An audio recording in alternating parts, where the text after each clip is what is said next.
रामकृष्ण हरी.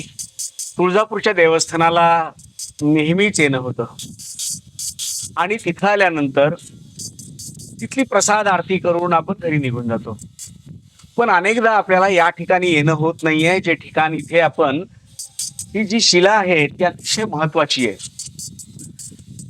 माता सीतेला जेव्हा रावणाने लंकेला घेऊन गेलं तेव्हा रामराया लक्ष्मण भैया संपूर्ण जंगलामध्ये माता सीतेच्या शोधासाठी फिरत होते. रामराया आक्रोश करत होते, झाडांना वेलींना विचारत होते. त्यावेळेस महादेव पार्वतीचा संवादही चालू होता.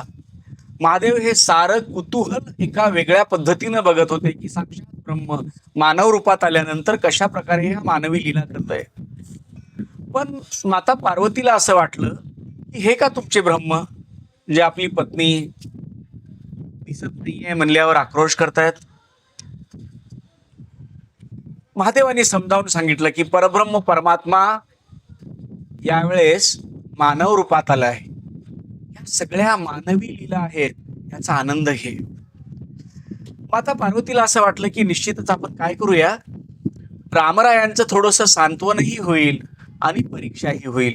या दोनही गोष्टी एकत्र करण्यासाठी माता सीतेच्या रूपामध्ये माता पार्वती या शिलेवर येऊन बसल्या.